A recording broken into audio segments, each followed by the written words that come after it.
अब बिहार में तो फिलहाल नीतीश जी का पैकअप लग रहा है कि भाजपा करना चाहती है। ओवैसी के गढ़ में जाकर भाजपा जीत कर आई थी, लेकिन नीतीश कुमार की ये स्ट्रेटजी काम कैसे करती थी। सबसे पहले तो आप ये जान लीजिए कि ये जो चुनाव होने हैं ये कब होंगे और किस आधार पर होंगे। कि चरणबद्ध तरीके से भाजपा ने बिहार में अपनी स्ट्रेटजी बनाई है। भाजपा बिहार में स्वावलंबी होना चाहती है, तो इस स्थिति में नीतीश कुमार की एक अच्छी राजनीतिक जमीन को भाजपा अपने पाले में करेगी।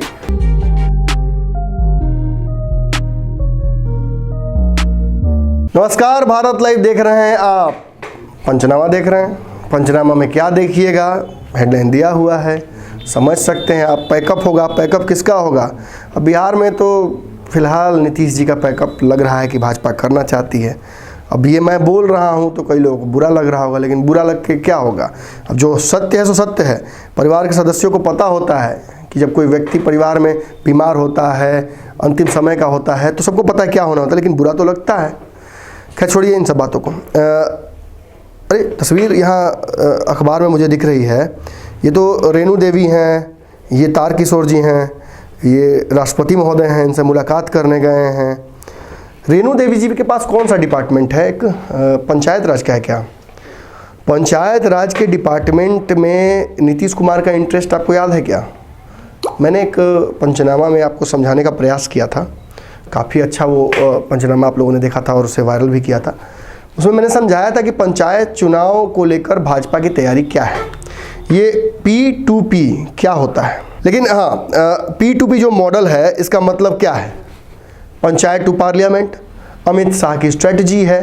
बंगाल में, बिहार में, हर जगह पर आपको मैंने बताया था कि इस बिहार के चुनाव से पहले कुछ चुनाव पंचायत के हुए हैं, म्यूनसिपालिटी के, जो कि मतलब वहाँ पंचायत ही कहा जाता है। उस चुनाव में किस तरह, माफ़ कीजिएगा, नगर निगम के चुनाव किस तरह से काम हुआ था। कुछ राज्यों में आपको याद है हैदराबाद में कैसे वापसी हुई थी भाजपा की। ओवैसी के गढ़ में जाकर भाजपा जीत कर आई थी। बिहार में भी पंचायत चुनाव को पार्टीगत स्तर पर कराने की तैयारी की जा रही है, यानी सब पार्टियों के सिंबल पर चुनाव लड़ेंगे और जो भी प्रत्याशी होंगे मुखिया और पंचायत के, वो लड़ेंगे। इसके लिए एक अध्यादेश लाना पड़ेगा, क्योंकि वर्तमान स्थिति में हमारे जो बिहार के चुनाव होने हैं उसमें लगातार जो होता आया है वो निर्दलीय प्रत्याशियों का रहा है। नीतीश कुमार का पर्सनल इंटरेस्ट इस चुनाव में इसलिए होता है क्योंकि ये एक अच्छी जमीन होती है जहाँ से एक पौध तैयार होती है नए राजनीतिज्ञों की। जिन राजनीतिज्ञों को नीतीश कुमार खासतौर पर महिलाओं को अपनी पार्टी में जोड़ते हैं, आगे चल के विधायक बनाते हैं या महत्वपूर्ण पदों पर लाते हैं। इसके कई प्रोडक्ट्स हैं, आप पुराने नाम को की अगर लिस्ट देखिएगा तो बहुत लोग हैं। लेकिन नीतीश कुमार की ये स्ट्रेटजी काम कैसे करती थी। कपिल देव के कामत के पास ये विभाग था पंचायती राज। इस विभाग में जो भी काम होते थे वो नीतीश कुमार की निगरानी में होते थे। कपिल देव कामत इस दुनिया में नहीं है, उनकी जो बहू हैं वो चुनाव लड़ी उनकी जगह से और वो जीत कर आई। लेकिन इस विभाग को, एक महत्वपूर्ण विभाग को भाजपा ने अपने पास रख लिया। मैंने उस दिन ही आप लोगों को ये बात स्पष्ट बता दी थी कि इस विभाग को रखने का मकसद ही है P2P मॉडल को इम्प्लीमेंट करना बिहार में। रेणु देवी के पास ये विभाग है, एक महिला के पास।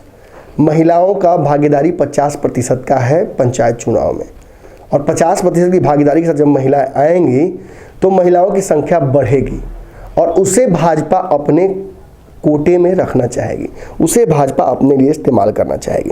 फिलहाल नीतीश कुमार की कई समस्याएं हैं। उन समस्याओं में से एक समस्या ये है कि पंचायत चुनाव जो है इसको लेकर भाजपा जो अध्यादेश लाएगी कि उसको पार्टी के स्तर पर कराया जाए, उसको कैसे रोक पाए, संभव नहीं है। वर्तमान परिदृश्य में नीतीश कुमार अगर विरोध करते हैं तो विरोध के तहत पे उसका जुर्माना उनको भुगतना पड़ सकता है अपनी सीट से। खबर यह है, खबर क्या है, खबर यह है कि बिहार के दो महत्वपूर्ण विभाग, पंचायत विभाग और गृह विभाग। पंचायत विभाग रेणु देवी के पास है और गृह विभाग नीतीश कुमार के पास है। गृह विभाग के लिए तारकिशोर प्रसाद ने बिहार के बाहर जाने के बाद दिल्ली में इन दोनों उप मुख्यमंत्रियों ने मुलाकात की। अमित शाह से भी आगे चल के इनकी मुलाकात हो सकता है आज प्रधानमंत्री से भी हो या कल हो। ये मुलाकातों का सिलसिला चल रहा है। बताया जाता है कि जहाँ तारकिशोर प्रसाद ये बिहार के गृह विभाग के समस्याओं को लेकर, जो प्रशासनिक व्यवस्था है उसकी समस्याओं को लेकर, जो ब्यूरोक्रेट्स हैं उनकी समस्याओं को लेकर मिलेंगे अमित शाह से, वहीं पंचायत चुनाव की स्ट्रैटेजी को लेकर डिस्कस करने के लिए रेणु देवी जाकर मुलाकात करेंगी अमित शाह से। अमित शाह ने टास्क दिया है इन्हें, एक रिपोर्ट तैयार कराई है जिस रिपोर्ट के हिसाब से कैसे इन्फ्लुएंस किया जा सकता है और पंचायत चुनाव अगर पार्टी स्तर पर होगा जो कि तय है तो कैसे उसमें अपना फ़ायदा भाजपा कराएगी। सबसे पहले तो आप ये जान लीजिए कि ये जो चुनाव होने हैं ये कब होंगे और किस आधार पर होंगे। देखिए, ये जो इलेक्शन कमीशन के मुताबिक राज्य में पंचायत चुनाव 6 पदों के लिए होंगे। मुखिया, सरपंच, वार्ड सदस्य, पंच, पंचायत समिति सदस्य और जिला परिषद। इन 6 जगहों के लिए चुनाव होंगे। बिहार निर्वाचन आयोग के मुताबिक राज्य में 8,387 ग्राम पंचायत के मुखिया पदों के लिए आम चुनाव होने वाले हैं। इसके अलावा 8,387 सरपंच पदों के लिए भी चुनाव होंगे। इनके साथ साथ 1,14,667 वार्ड सदस्य और 1,14,667 पंचों का भी चुनाव होना है। जो जानकारी निकल कर आ रही है उस हिसाब से पंचायत समिति के 11,491 और जिला परिषद सदस्य के 1,161 पदों की उम्मीदवार की चुनाव भी जल्द होगी। ये जो चुनाव हैं इनका डेट भी लगभग तय हो गया है। अप्रैल के बाद ये चुनाव हो सकते हैं, अप्रैल से मई के बीच में, इसी दौरान ये चुनाव होंगे। और देखिए, आपको याद होगा कि इसी वक्त अप्रैल मई जो है, मई में ही चुनाव होने हैं बंगाल के। यानी ये पूरी तरह से एक समय बनकर सामने आ रहा है जिस वक्त नीतीश कुमार को लेकर एक बड़ी तैयारी जो भाजपा ने कर रखी है उसका अंतिम चरण होगा। मैंने आपको बताया कि चरणबद्ध तरीके से भाजपा ने बिहार में अपनी स्ट्रेटजी बनाई है। भाजपा बिहार में स्वावलंबी होना चाहती है और वो स्वावलंबी तब तक नहीं हो सकती है जब तक चेहरा मुख्यमंत्री का उसके पास खुद का ना हो। आज आपको पता है कि भाजपा की मजबूरी भी है कि वो नीतीश कुमार के साथ मिलकर सरकार बनाए। नीतीश जितनी भी सीटें कम लाए लेकिन इतनी जरूर लाए हैं कि सरकार बना सकें। और इसके अलावा भाजपा को नीतीश कुमार को झेलने की आवश्यकता नहीं थी, लेकिन एक मुश्त कई कारणों के कारण भाजपा ने बिहार में नीतीश कुमार को मुख्यमंत्री बनाया। हालांकि चुनाव जीतते ही भाजपा के पहला स्वर जो आया था, प्रवक्ता ने ये बात स्पष्ट कर दी थी कि जिस तरह की जीत हुई है भाजपा को बिहार में अपना मुख्यमंत्री देना चाहिए। लेकिन भाजपा के शीर्ष नेतृत्व के लोग इतने भी नासमझ नहीं हैं कि रातों रात इस तरह की गलती कर दें कि जनता में भी मैसेज निगेटिव जाए और साथ ही साथ आने वाले समय में बंगाल चुनाव को लेकर और अन्य चुनाव को लेकर एक मैसेज जाए कि भाजपा अपने सहयोगियों के साथ धोखा कर सकती है। नीतीश कुमार को उनकी स्वाभाविक राजनीतिक मृत्यु की तरफ लेकर जाया जा रहा है, वहाँ से जहाँ से वो वापसी न कर सके, कम से कम भाजपा के खिलाफ तो नहीं। ऐसे में नीतीश कुमार भी अपनी तैयारियां बहुत सारी कर रहे हैं, लेकिन पंचायत चुनाव को लेकर नीतीश कुमार के हाथ काटे जा चुके हैं। ना तो ये विभाग इनके पास है और ना इस विभाग में अगर कोई अमेंडमेंट किया जाएगा और उसके लिए प्रस्ताव लाया जाएगा तो उस प्रस्ताव को रोकने की स्थिति में है। ऐसी स्थिति में नीतीश कुमार बिल्कुल ही इस पर कुछ नहीं कर सकते हैं। लेकिन भाजपा की तैयारियां ज़बरदस्त है।